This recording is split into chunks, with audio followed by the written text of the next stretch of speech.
സുഹൃത്തുക്കളെ എല്ലാവർക്കും നമ്മുടെ പുതിയൊരു വീഡിയോയിലേക്ക് സ്വാഗതം. ഇന്ന് ഞാൻ ഈ ഒരു വീഡിയോ ആയിട്ട് വരാനുണ്ടായ പ്രധാന കാരണം കഴിഞ്ഞ ദിവസങ്ങളിൽ കണ്ടൊരു വാർത്തയാണ്. ജോലിയുടെ ഭാഗമായിട്ട് ബാംഗ്ലൂർ പോയിരുന്നതിനാൽ വീഡിയോ ചെയ്യാൻ പറ്റില്ല. അതുകൊണ്ടാണ് ഇന്ന് വന്നിട്ട് ഈ ഒരു വീഡിയോ ചെയ്യുന്നത്. എന്താണെന്ന് വെച്ചാൽ നമ്മുടെ റാപ്പർ വേടൻ ഹിരൺദാസ് മുരളി എന്ന നമ്മളെല്ലാവരും സ്നേഹത്തോടെ വിളിക്കുന്ന വേടൻ എന്ന് പറയുന്ന വ്യക്തിയെ പോലീസ് അറസ്റ്റ് ചെയ്യുകയുണ്ടായി. അതായത് 10-ാം തീയതി, അതായത് കഴിഞ്ഞ ദിവസം ബുധനാഴ്ചയാണ് പുള്ളിക്കാരനെ അറസ്റ്റ് ചെയ്യുന്നത്. നമുക്കറിയാം 8-ാം തീയതി ഈ വേടൻ എന്ന് പറയുന്ന വ്യക്തി നമ്മുടെ കോന്നി, പത്തനംതിട്ട ജില്ലയിലെ കോന്നി എന്ന് പറയുന്ന സ്ഥലത്ത് പോയി ആറാടിയിട്ട് വരുന്നൊരു പരിപാടി നമ്മൾ കണ്ടല്ലേ. വേടന്റെയും ഗബ്രിയുടെയും ഒക്കെ ഒരു പരിപാടിയായിരുന്നു അവിടെ ഈ പറയുന്ന കോന്നി കരിയാട്ടം എന്ന് പറയുന്ന 2025 അവർ അറേഞ്ച് ചെയ്തിട്ടുള്ള ഒരു പ്രോഗ്രാം. ആ ഒരു പ്രോഗ്രാമിന്റെ അതിന്റെ നടത്തിപ്പുകാരൻ അല്ലെങ്കിൽ ആ ഒരു പ്രോഗ്രാം അവിടെ നടത്താനായിട്ട് മുന്നിലേക്ക് നിന്നൊരു വ്യക്തി എന്ന് പറഞ്ഞാൽ KV ജനീഷ് കുമാറാണ്. ഇടതുപക്ഷ പാർട്ടിയുടെ സ്ഥാനാർത്ഥിയാണ്. അപ്പോൾ വേടന്റെ പരിപാടി അവിടെ നല്ല രീതിയിൽ നടന്നു. വേടൻ ഈ പറയുന്ന സംഘികൾക്കൊക്കെ കൊടുക്കാനുള്ള അവരുടെയൊക്കെ അണ്ണാക്കിലേക്ക് പൊങ്കാലിടുന്ന രീതിയിൽ തന്നെ കൊടുത്തു. പാണനല്ല, പറയാനല്ല, പുലയനല്ല എന്ന് പറഞ്ഞുകൊണ്ട് വേടന്റെ ശക്തിയോടുകൂടി അല്ലെങ്കിൽ അതിശക്തമായിട്ടുള്ള വരികളിൽ കൂടി അല്ലെങ്കിൽ ആ ഒരു തീ ജ്വാലയിൽ കൂടി വേടൻ ഓരോ വരികളും പാടുകയും പറയുകയൊക്കെ ചെയ്തിട്ടാണ് വേടൻ അവിടെ നിന്ന് ഇറങ്ങിയത്. അപ്പോൾ തന്നെ പലരും പറഞ്ഞിരുന്നു, അല്ലെങ്കിൽ നമുക്ക് എല്ലാവർക്കും അറിയാമായിരുന്നു, ഇനി വേടനെതിരെ വരാൻ പോകുന്ന പരാതികൾ ഏത് രീതിയിലായിരിക്കും എന്നുള്ളത് അല്ലേ.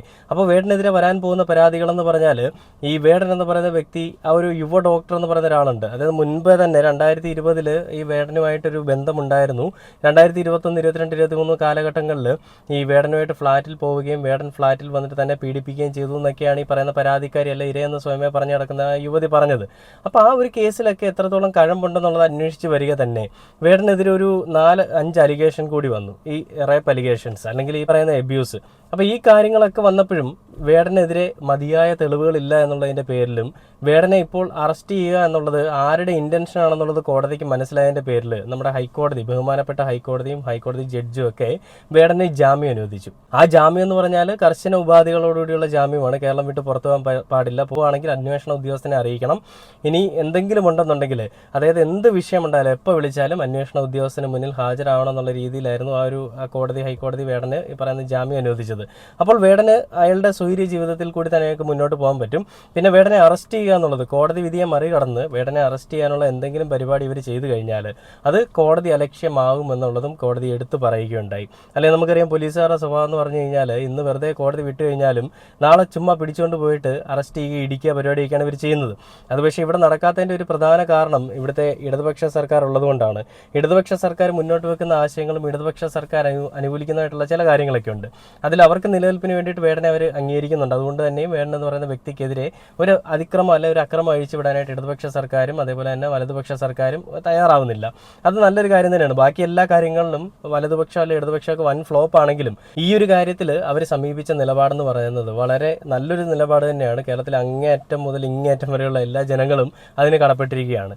പിന്നെ വേറൊരു കാര്യം, ഈ വേടനെതിരെ പരാതിയുമായിട്ട് വന്നിട്ടുള്ള 4-5 ഇരകളുണ്ടല്ലോ, ഇവരുടെ പരാതികളിൽ കഴമ്പില്ല എന്നുള്ളത് കോടതിക്കും പോലീസിനും മനസ്സിലായതുകൊണ്ട് തന്നെയും അവരുടെ അടുത്ത് മതിയായിട്ടുള്ള തെളിവുകൾ ഇല്ലാത്തതിൻ്റെയും പേരിൽ ആ തെളിവുകൾ ഹാജരാക്കിയതിന് ശേഷം മാത്രമേ അവരുടെ പേരിൽ വേടനെതിരെ ആക്ഷൻ എടുക്കാൻ സാധിക്കുകയുള്ളൂ. ഇപ്പോൾ ആക്ഷൻ എടുത്തിരിക്കുന്നത് യുവ ഡോക്ടർ എന്ന് പറഞ്ഞുകൊണ്ട് പരാതിയുമായിട്ട് മുന്നിലേക്ക് വന്ന ആ യുവതിയുടെ തെളിവുകളുടെ അടിസ്ഥാനത്തിലാണ്. അപ്പോൾ കൃത്യമായിട്ടുള്ള തെളിവുകൾ പോലീസിന് കിട്ടി, പോലീസിൻ്റെ പക്കലുണ്ടെന്നുള്ളതിൻ്റെ പേരിലാണ് വേടനെ അറസ്റ്റ് ചെയ്തത്. എന്നാൽ പിന്നീട് അതിനുശേഷം വേടനെ ജാമ്യത്തിൽ വിട്ടയക്കുകയും ചെയ്തു. വേടനെ കസ്റ്റഡിയിൽ വെക്കുന്നതിനുള്ള ഒരു നിയമമില്ല, അല്ലെങ്കിൽ വേടനെ കസ്റ്റഡിയിൽ വെക്കാൻ പാടില്ല എന്നുള്ളത് ഹൈക്കോടതിയുടെ ഒരു നിർദ്ദേശമുള്ളതിനാൽ തന്നെ വേടനെ അറസ്റ്റ് ചെയ്ത് സ്റ്റേഷൻ ജാമ്യത്തിൽ പുറത്തു വിടുകയാണ് ചെയ്തത്. അപ്പോൾ ഇതിനെതിരെ വലിയൊരു എന്താ പറയുക, വലിയ രീതിയിലുള്ള പ്രക്ഷോഭങ്ങൾ, വേടൻ പരിപാടിക്ക് വന്ന് അഴിഞ്ഞാടി അല്ലെങ്കിൽ ആറാടിയിട്ട് പോയപ്പോൾ ഒന്നും മിണ്ടാനില്ലാതിരുന്ന ഈ സംഘിക്കുട്ടന്മാർ ഈ കമൻറ്റ് ബോക്സ് വന്ന് ഭയങ്കര മെഴുകലാണ്. വേടൻ്റെ അടുത്ത് പരാതി എന്താണെന്ന് ചോദിക്കും, അല്ല വേടൻ എന്താ ചെയ്തതെന്ന് ചോദിക്കുമ്പോൾ രാജ്യ പാടും, അല്ലെങ്കിൽ വേടൻ്റെ ഈ പറയുന്ന കഞ്ചാവോളിയെ പ്രോത്സാഹിപ്പിക്കുന്ന ഒരു സർക്കാരും പോലീസും ഒക്കെ ഇരിക്കുന്നു, കോടതി ഇരിക്കുന്നു എന്നൊക്കെ പറഞ്ഞുകൊണ്ട് കോടതിയെയും സർക്കാരിനെയൊക്കെ വലിയ രീതിയിൽ ആക്രമിക്കാനായിട്ട്, സൈബർ ആക്രമണം നടത്താനായിട്ട് ഒരുപാട് ആളുകൾ വന്നു. അപ്പോൾ ഈ ഒരു വിഷയങ്ങളിലെല്ലാം വേടൻ്റെ നിലപാടെന്ന് പറഞ്ഞു കഴിഞ്ഞാൽ വേടൻ കൂൾ മൈൻഡായിരുന്നു. ഞാൻ പോകും, പോയിട്ട് ഞാൻ അതേപോലെ തന്നെ തിരിച്ചു വരും, വരുമ്പോൾ എല്ലാവർക്കും തരാനുള്ള മറുപടി ഞാൻ തരാം, ഞാനല്ലാതെ എവിടെയും പോകുന്നില്ല, ഞാൻ ഇവിടെയൊക്കെ തന്നെ ഉണ്ടാവുമെന്ന് പറഞ്ഞുകൊണ്ട് വേടൻ സ്റ്റേഷനിൽ നിന്ന് ഇറങ്ങി വരുന്നൊരു വീഡിയോ ഞാൻ കാണാനിടയുണ്ടായി. ആ ഒരു വീഡിയോയിൽ വേടൻ എന്താ പറയുന്നത് നമുക്കൊന്ന് കേട്ട് നോക്കാം. അത് കേട്ട് നോക്കിയിട്ട് നമുക്ക് ബാക്കി വീഡിയോയിലേക്ക് വരാം. കേസിനെ കുറിച്ചൊന്നും പ്രത്യേകിച്ച് സംസാരിക്കാനാണ് പറഞ്ഞിരിക്കുന്നത്. കോടതിയുടെ ഇതിലുള്ള കേസല്ലേ, എനിക്ക് നല്ല വിശ്വാസമുണ്ട്, കുഴപ്പമൊന്നുമില്ല, നിങ്ങളാരും പേടിക്കേണ്ടിരിക്കും. ഞാൻ എല്ലാം പറയും. എനിക്കൊരു സമയം കിട്ടട്ടെ, ഞാനൊന്ന് ഫ്രീ ആവട്ടെ, ഈ തിരക്കൊക്കെ ഒന്ന് കഴിയട്ടെ, ഞാൻ ഫ്രീ ആവട്ടെ, എന്നിട്ട് ഞാൻ എല്ലാം പറയും. ഞാൻ വന്നിട്ട് എവിടെ പോകാനാണ്, എല്ലാത്തിനും ഞാൻ ഹാജരായിരിക്കും. തീർച്ചയായിട്ടും പരിപാടികളൊക്കെ ഉണ്ടാവും ഉടനടി. കണ്ടില്ലേ, വേടൻ പറഞ്ഞത് ഞാൻ എവിടെ പോകാനാണ്, എല്ലാത്തിനുമുള്ള മറുപടി ഞാൻ വരുമ്പോൾ തന്നെ തരാം. ഇപ്പം ഞാനൊന്ന് ഫ്രീ ആവട്ടെ. അന്ന് വേടനെ പോലീസ് കഞ്ചാവ് വിഷയത്തിൽ പിടിച്ചപ്പോഴും വേടന് പറയാനുണ്ടായിരുന്ന മറുപടി ഇത് തന്നെയാണ്: ഞാൻ എവിടെയും പോകുന്നില്ല, എല്ലാവർക്കുമുള്ള മറുപടി ഞാൻ ഫ്രീ ആയിട്ട് വരുമ്പോൾ തരാം. അപ്പോൾ നമുക്കറിയാം എന്തായിരുന്നു സംഭവം, എന്താണ് നടന്നതെന്നുള്ളത്. അത് തന്നെയാണ് വേടൻ ഇവിടെയും പറയുന്നത്. അതായത് ഞാൻ എങ്ങും പോകുന്നില്ല, ഞാൻ ഇവിടെയൊക്കെ തന്നെ ഉണ്ടാവും, എല്ലാവർക്കുമുള്ള മറുപടി ഞാൻ തന്നിട്ടേ പോവുള്ളൂ എന്ന്. അപ്പോൾ ഈ ഒരു വിഷയങ്ങളിലെല്ലാം വേടൻ്റെ സഹോദരനും വേടൻ്റെ കുടുംബവും എല്ലാം ഇപ്പോൾ രംഗത്തേക്ക് വന്നിട്ടുണ്ട്. അതായത് വേടനെ തകർക്കാൻ വേണ്ടിയിട്ട് വലിയ രീതിയിലുള്ള ശ്രമം നടക്കുന്നുണ്ട്. അപ്പോൾ അതേപോലെ തന്നെ വേടൻ ഒരു പരിപാടിക്ക് പോകുമ്പോൾ തന്നെ കേസ് വരും, അല്ലെങ്കിൽ വേണ്ട ജാമ്യ ഹർജി പരിഗണിക്കുന്ന ദിവസം വേണ്ടതിലെ പുതിയ പരാതികൾ വരും. ഇതെല്ലാം ഒരു ഗൂഢാലോചനയുടെ ഭാഗമാണെന്ന് പറഞ്ഞുകൊണ്ടാണ് ഈ പറയുന്ന വേടൻ്റെ കുടുംബവും അതേപോലെ തന്നെ സഹോദരനും ഒക്കെ രംഗത്തേക്ക് വന്നിരിക്കുന്നത്. അപ്പോൾ ആ ഒരു വീഡിയോ നമുക്കൊന്ന് കണ്ടു നോക്കിയിട്ട് അതിൽ അവർ പറയുന്ന ഒരു കാര്യം, വേടനെ ക്രിമിനലായി ചിത്രീകരിച്ചുകൊണ്ട് വേണ്ട ഇല്ലാതാക്കാൻ വേണ്ടിയിട്ടുള്ള ശ്രമമാണ് നടക്കുന്നതാണ് എടുത്തു പറയുന്നത്. അപ്പോൾ വേണ്ട സഹോദരൻ എന്താണ് ഇതിനെപ്പറ്റി പറയാനുള്ളതെന്ന് നമുക്ക് മനോരമ ന്യൂസിൽ വന്നൊരു വാർത്തയുണ്ട്, അതേപോലെ തന്നെ 24 ന്യൂസിൽ വന്നിരിക്കുന്ന ഒരു വാർത്തയുണ്ട്. നമുക്ക് അതൊന്ന് കണ്ടു നോക്കിയിട്ട് ബാക്കി വീഡിയോയിലേക്ക് വരാം. ഒരു കേസിന് പുറകെ മറ്റൊരു കേസ് വരിക മാത്രമല്ല, നമ്മൾ ബെയിലിനെ അപേക്ഷിച്ച ദിവസം തന്നെ അന്ന് രാവിലെ തന്നെ അവർ പുതിയ കേസ് കൊടുക്കുക. അപ്പോൾ ഒന്നിന് പുറകെ ഒന്നായിട്ട് നമ്മളിത് അവസാനിപ്പിക്കുക. ഇങ്ങനെ ഒരാൾ നിലനിൽക്കുന്നില്ല എന്നുള്ളത് വരുത്തി തീർക്കുക, മൊത്തത്തിൽ അവരുടെ കുടുംബത്തെ തന്നെ ഇല്ലാണ്ടാക്കുക എന്നുള്ള രീതിക്കാണല്ലോ വരുന്നത്. അച്ഛൻ്റെ അവസ്ഥ പറയാണ്ടിരിക്കുകയാണ് വേറെ. കാരണം വെച്ചാൽ ആള് 2 തവണ അറ്റാക്കും ഇതൊക്കെ കഴിഞ്ഞിരിക്കുന്ന ഒരു മനുഷ്യനാണ്. അപ്പോൾ TV വെച്ച് നോക്കുമ്പോൾ തന്നെ മകനെ കുറിച്ചുള്ള വാർത്തകൾ ഇങ്ങനെ ഓരോ ദിവസം ഓരോന്ന് വന്നുകൊണ്ടിരിക്കുമ്പോൾ ഉണ്ടാവുന്ന ബുദ്ധിമുട്ടുകൾ ഞാൻ പറയണ്ടല്ലോ, ചേട്ടന് മനസ്സിലാവുമല്ലോ. റാപ്പർ വേടനെതിരായ കേസ് ഗൂഢാലോചനയെന്ന് കുടുംബം. അന്വേഷണം ആവശ്യപ്പെട്ട് കുടുംബം മുഖ്യമന്ത്രിക്ക് പരാതി നൽകി. രാഷ്ട്രീയ ഗൂഢാലോചന സംശയിക്കുന്നു, വേടനെ സ്ഥിരം കുറ്റവാളിയാക്കാൻ ശ്രമം നടക്കുന്നെന്നും പരാതി. മുൻകൂർ ജാമ്യാപേക്ഷ പരിഗണിക്കുന്ന ഘട്ടത്തിൽ വേടൻ തന്നെ കോടതിയിൽ പറഞ്ഞതാണ് തനിക്കെതിരെ ഗുരുതരമായ ഗൂഢാലോചന നടത്തുന്നുണ്ട്, അതിൽ ചില ആളുകളുണ്ട്, അതിന്റെ തെളിവുകൾ തന്റെ പക്കലുണ്ട് എന്ന്. ഇതിന് പുറകെയാണ് ഇപ്പോൾ വേടന്റെ കുടുംബം തന്നെ മുഖ്യമന്ത്രിക്ക് പരാതി നൽകിയിരിക്കുന്നത്.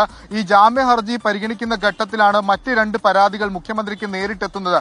അതുകൊണ്ട് തന്നെ ഇതൊരു സംഘടിത ശ്രമമായി സംശയിക്കുന്നു എന്നാണ് കുടുംബത്തിന്റെ ആക്ഷേപം. അതുകൊണ്ട് ഈ വിഷയത്തിൽ ഒരു സമഗ്ര അന്വേഷണം അല്ലെങ്കിൽ ഒരു പ്രാഥമിക അന്വേഷണമെങ്കിലും നടത്തണം എന്ന് കുടുംബം ആവശ്യപ്പെട്ടാണ് മുഖ്യമന്ത്രിക്ക് ഇപ്പോൾ പരാതി നൽകിയിരിക്കുന്നത്. പരാതി ഒരുപക്ഷെ DGPക്ക് കൈമാറാനുള്ള സാധ്യതയുണ്ട്.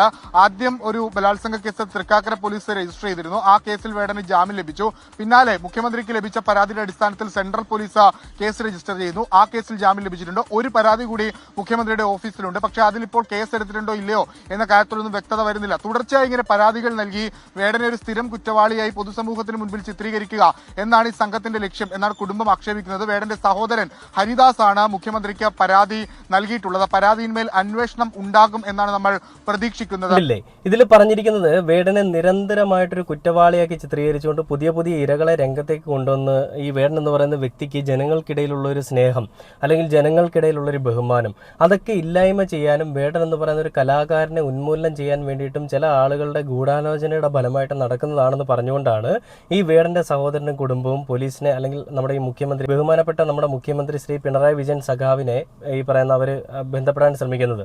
അപ്പോൾ അവർ മുഖ്യമന്ത്രിക്ക് പരാതി കൊടുത്തിട്ടുണ്ടെന്നാണ് അറിയുന്നത്. ആ പരാതിയിൽ പറയുന്നത് ഇങ്ങനെയാണ്: നിരന്തരമായിട്ട് പല ആളുകളെയും മുന്നിലേക്ക് കൊണ്ടുവന്ന് കളിച്ചുകൊണ്ട് വേണ്ടെന്ന് പറയുന്ന എൻ്റെ സഹോദരനെ അല്ലെങ്കിൽ വേണ്ടെന്ന് പറയുന്ന ഒരു കലാകാരനെ, കേരളത്തിൻ്റെ സ്വന്തമായിട്ടുള്ള വേടനെ തകർക്കാൻ ശ്രമിക്കുന്നു എന്നാണ് പറയുന്നത്.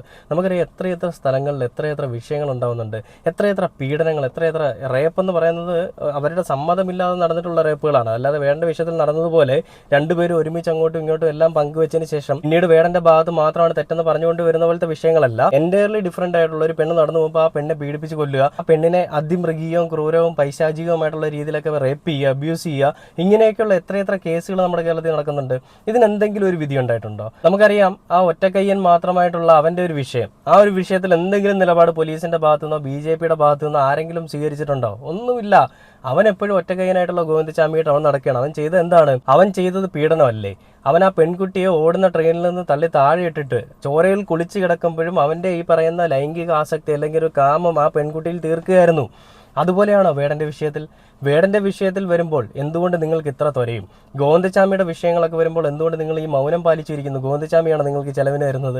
ഞാൻ സംഘിക്കുട്ടന്മാരോടും എല്ലാവരോടും എടുത്ത് ചോദിക്കുകയാണ്, ഈ ഇടതുപക്ഷ സർക്കാരിനോടുകൂടി ഞാൻ ചോദിക്കുകയാണ്. കാരണം വേടന്റെ വിഷയം വരുമ്പോൾ മാത്രം ഇത്രയും ത്വരയും ഈ ഗോവിന്ദചാമിയെ പോലെയുള്ള ഇത്രയും പിടികിട്ടാപ്പുള്ളികൾ അല്ലെ ഇത്രയും വലിയ കൊടും ക്രിമിനലുകളെ ഏത് രീതിയിലാണ് നിങ്ങൾ ട്രീറ്റ് ചെയ്യുന്നത്? അതിനെന്തെങ്കിലും പറയാനായിട്ട് BJPയോ ഇടതുപക്ഷമോ വലതുപക്ഷമോ എന്തെങ്കിലും മുന്നിലേക്ക് വരുന്നുണ്ടോ? ഇല്ല. വേടനെ പോലെ ഒരു സാധാരണ ഗണത്തിൽപ്പെട്ട അല്ലെങ്കിൽ സാധാരണ വിഭാഗത്തിൽപ്പെട്ട ഒരു പയ്യൻ ചെയ്തപ്പോൾ അത് വലിയ തെറ്റായി, കൊടിയ ക്രിമിനലാക്കി മാറ്റി വേടനെ. എന്നാൽ ഈ ഗോവിന്ദച്ചാമിയെ പോലെയുള്ള ഈ ചെന്താമരയെ പോലെയുള്ള ഈ പാവപ്പിടിച്ച കുട്ടികളെയും അതേപോലെ തന്നെ ഈ വീട്ടിലുള്ളവരെയൊക്കെ അനാഥരാക്കുന്ന ഇങ്ങനെയുള്ള ഈ തന്തയില്ലാത്തവന്മാരെ ചെയ്യാനായിട്ട് എന്തെങ്കിലും ഇനിഷ്യേറ്റീവ് എടുക്കാനായിട്ട് ഏതെങ്കിലും മുന്നിലേക്ക് നിൽക്കുന്നുണ്ടോ? ഇല്ല. വേടൻ്റെ ഒരു ദളിത് വിഭാഗത്തിൽപ്പെട്ടവനായതുകൊണ്ടും അടിച്ചമർത്തപ്പെട്ടവരുടെ വിഭാഗത്തിൽപ്പെട്ടവനായതുകൊണ്ടും നമ്മുടെ സമൂഹത്തിലെ കൊള്ളരുതായ്മകളെ ചോദ്യം ചെയ്യുന്നവനായതുകൊണ്ടും മാത്രമാണ് ഇവർക്ക് വേടനെ ഇത്ര ദേഷ്യം, അല്ലെങ്കിൽ വേടനോട് ഇത്ര വിരോധം. ആ വിരോധത്തിന്റെ പേരിലാണ് വേടനെതിരെ വലിയ രീതിയിലുള്ള അക്രമം അഴിച്ചുവിടുന്നുള്ള ചോറ് എന്ന് ജീവിക്കുന്ന ഓരോ മലയാളികൾക്കും അല്ലെങ്കിൽ ഓരോ ജനങ്ങൾക്കും അറിയാം. ഈ ഉണ്ടായിരിക്കുന്ന ഓരോ കേസുകളും, ഈ ഉണ്ടായിരിക്കുന്ന ഓരോ പരാതികളും എന്തിന്റെ അടിസ്ഥാനത്തിൽ വന്നതാണ്, ഇത് ആരാണ് കുത്തിപ്പൊക്കിക്കൊണ്ട് വന്നതെന്നുള്ളത് ചിന്തിക്കാനായിട്ടുള്ള സാമാന്യ ബോധം കേരളത്തിലെ ജനങ്ങൾക്കുണ്ട് എന്നുള്ളതാണ് ഞാൻ മനസ്സിലാക്കുന്നത്. അത് തന്നെയാണ് നടക്കുന്നതും. അതുകൊണ്ട് തന്നെയും നിങ്ങൾ എത്രയൊക്കെ കിണഞ്ഞ് പരിശ്രമിച്ചാലും വേടനെ ഒതുക്കാനോ വേടനെ കൊടുക്കാനോ ഒന്നും സാധിക്കത്തില്ല. കാരണം വേടൻ എന്ന് പറയുന്ന വ്യക്തിക്ക് കേരളത്തിലെ ജനങ്ങളുടെ പിന്തുണയുണ്ട്. ആ കേരളത്തിലെ ജനങ്ങളുടെ പിന്തുണ ഉള്ളതുകൊണ്ട് തന്നെയാണ് വേടൻ ആറാടുന്നത്. ഇനിയും വേടൻ ആറാടും. ഇനിയും വേടൻ ആറാടാനും അടിച്ചു തകർത്ത് വാരാനും ഒക്കെയുള്ള സ്ഥലം കേരളത്തിലെ ജനങ്ങൾ ഒരുക്കി കൊടുക്കും എന്നുള്ളത് ഞാൻ എടുത്തു പറയുകയാണ്. അപ്പോൾ വേടനെ ഒതുക്കാൻ ശ്രമിക്കുന്ന ആളുകളൊന്നും മനസ്സിലാക്കുക. നിങ്ങൾക്കൊരു പക്ഷെ കുറച്ച് വെള്ളം കോരി ഒഴിക്കാൻ സാധിച്ചേക്കാം. എന്നാൽ ആ ഒരു വെള്ളം കൊണ്ടോ നിങ്ങളൊരു കടൽ മുഴുവനും കൊണ്ടൊന്ന് മുക്കിയാലോ അണയാൻ പോകുന്നൊരു തീയല്ല വേടൻ എന്ന് പറയുന്നൊരു തീ. ആ തീ ഇവിടെ എല്ലാം ആളിക്കത്തുകയാണ്. ആ തീ കേരളത്തിലെ എല്ലാ ജനങ്ങളുടെയും ഉള്ളിലുണ്ട്. എല്ലാ ജനങ്ങളും അനുഭവിക്കുന്ന അടിച്ചമർത്തലുകളും വർണ്ണവിവേചനങ്ങളും എല്ലാം ആ തീയ്ക്ക് കുറച്ചുകൂടി ഈ പറയുന്ന കാഠിന്യം കൂട്ടി കൊടുക്കുകയാണ്. ആ ഒരു വേടൻ എന്ന് പറയുന്ന വ്യക്തിയുടെ റിലവൻസ് എത്രത്തോളം ഈ കേരളത്തിലുണ്ടെന്നുള്ളത് അറിയാവുന്നത് കൊണ്ട് തന്നെയാണ് എല്ലാ ആളുകളും വേണ്ട സപ്പോർട്ട് ചെയ്യുന്നത്. ഞാനടക്കമുള്ള എല്ലാ ആളുകളും വേണ്ട സപ്പോർട്ട് ചെയ്യുന്നത് അതുകൊണ്ട് തന്നെയാണ്. അപ്പോൾ ഈ ഗൂഢാലോചനകൾ എന്തായാലും പൊളിയട്ടെ എന്ന് പറഞ്ഞുകൊണ്ട് വേടനെതിരെ കഴുക്കൾ നീക്കാനായിട്ട് കാത്തിരിക്കുന്ന സംഖ്യക്കുട്ടന്മാരോടും അല്ലെങ്കിൽ ഏതോ ആയിക്കോട്ടെ, ഇടതുപക്ഷ വലതുപക്ഷ സംഖ്യകൾ ആരും ആയിക്കോട്ടെ, നിങ്ങൾക്ക് എല്ലാവർക്കും ഉള്ളൊരു മറുപടി വേടൻ എന്തായാലും ഉടനെ തരുമെന്നാണ് പറഞ്ഞിരിക്കുന്നത്. ഇനി വേണ്ട 2 ഇൻഡിപെൻഡന്റ് ആയിട്ടുള്ള സോങ് വരുന്നുണ്ട്. ആ സോങ് വരാതിരിക്കാൻ വേണ്ടിയിട്ട് വേണ്ട ഒരു പക്ഷേ അറസ്റ്റ് ചെയ്ത് അകത്തിടാനായിട്ട് ശ്രമിക്കാം. പക്ഷേ ഇവിടെ ഒരു കോടതിയുണ്ട്, നിയമ സംവിധാന വ്യവസ്ഥയുണ്ട്. അതുള്ളിടത്തോളം കാലം ഒന്നും നടക്കില്ല എന്നുള്ളത് ഞാൻ പറഞ്ഞുകൊണ്ട് എത്രയും പെട്ടെന്ന് വേണ്ട 10 വേല എന്ന് പറയുന്ന പാട്ട് വരട്ടെ. ഇനി അതുകൂടെ വന്നു കഴിയുമ്പോൾ വേണ്ട കൊന്നു കളയുമെന്നാണ് എനിക്ക് തോന്നുന്നത്. അതിനപ്പുറത്തേക്ക് ഒന്നും ചെയ്യാനില്ല ഇവർക്ക്. ഇവർ ചെയ്യാനുള്ളതെല്ലാം ചെയ്ത് ഇനി ചെയ്യാനുള്ളത് കൊന്നു കളയുക അല്ലെങ്കിൽ അപായപ്പെടുത്തുക. ഇത് മാത്രമേ ഇവർക്ക് ചെയ്യാനുള്ളൂ. എന്തായാലും അങ്ങനെയൊന്നും ഉണ്ടാവാതിരിക്കട്ടെ. എന്ത് തന്നെയാണെങ്കിലും ഇതിൻ്റെ പിന്നിൽ കളിക്കുന്ന ആരാണെന്നുള്ളത് എല്ലാവർക്കും മനസ്സിലായി എന്ന് ഞാൻ വിശ്വസിച്ചുകൊണ്ട് ഈ ഒരു വീഡിയോ അവസാനിക്കുകയാണ്.